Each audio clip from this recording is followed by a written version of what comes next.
የ2018 ዓ.ም ኢንትራንስ ኤግዛም ተፈታኞች እንግዲህ በተደጋጋሚ በዩቲዩብ በቴሌግራም ቻናላችን ላይም ኢንትራንስ ኤግዛም ውጤት መቼ ነው የሚለቀቀው እያላችሁ በተደጋጋሚ እየጠየቃችሁ ትገኛላችሁ። ዛሬ የ2018 ዓ.ም ኢንትራንስ ኤግዛም ውጤት መቼ ይለቀቃል የሚለውን በመረጃዎች ዲፔንድ በመሆን ኢንዲቴል ፌር አድርጋችኋለሁ። እስከ መጨረሻው ድረስ አብራችሁን ቆዩ። ኢንትራንስ ኤግዛም ውጤት የሚለቀቅበትን ጊዜ ከማውራታችን በፊት ፈተና እንዴት ነው? አይሆፕ አብዛኞቻችሁ ኦንላይን ፈተና ነው የወሰዳችሁት በዘንድሮ ዓመት። ሰው ፈተና ጥሩ ነበር ወይስ ያስጠላ ነበር? እሱን ኮሜንት ሴክሽን ላይ አስቀምጦልን። ወደ ውጤት መለቀቁ ስንሄድ እንግዲህ የ2018 ዓ.ም ከ2017 ዓ.ም ፈተናው ዘግይቶ ነው ፈተናው የተጠናቀቀው። ኦልሞስት ወደ ሐምሌ 22 አካባቢ ነው የትግራይ ክልልን ጨምሮ።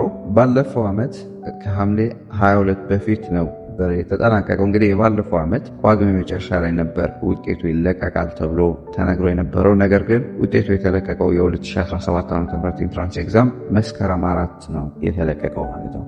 ወደ 2018 ዓ.ም ኢንትራንስ ኤግዛም ውጤት ወደሚለቀቅበት ስንሄድ እንግዲህ ከባለፈው ዓመት አንጻር ማለትም ከ2017 ዓ.ም ኢንትራንስ ኤግዛም አንጻር እንግዲህ የ2018 ዓ.ም ሙሉ በሙሉ በሚባል ደረጃ አብዛኛው ተማሪ በኦንላይን ነው የወሰዳቸው። እሱ ደግሞ ለማረም ለሲስተም ስለሚያርመው ብዙ ሰዓት አይወስድም።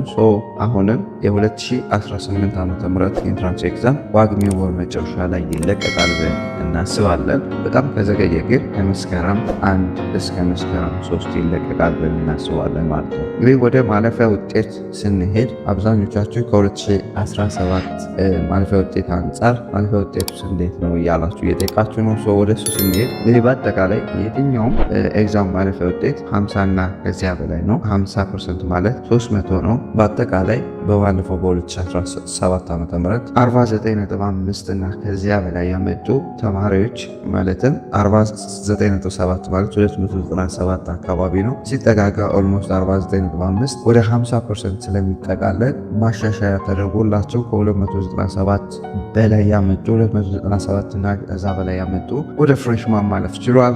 ዘንድሮም ይሄ ነገር ይደገማል ብለን እናስባለን። ነገር ግን ትክክለኛው ማለፊያ የተረጋገጠው 50% እና ከዚያ በላይ ያመጣ ማለትም 300 እና ከ600 300 እና ከዚያ በላይ ያመጣ ተማሪ ወደ ፍሬሽማን በትክክል የሚቀላቀል ይሆናል። ነገር ግን የአምናው የ2017 ዓ.ም ማለፊያ ውጤት ማሻሻያ ከቀጠለ 49.5 እና ከዚያ በላይ ማለትም 297 እና ከዚያ በላይ ያመጣችሁ ወደ ፍሬሽማን ትገባላችሁ ማለት ነው። እንግዲህ ውጤትን በተመለከተ ያሉት መረጃ ይህን ይመስላሉ።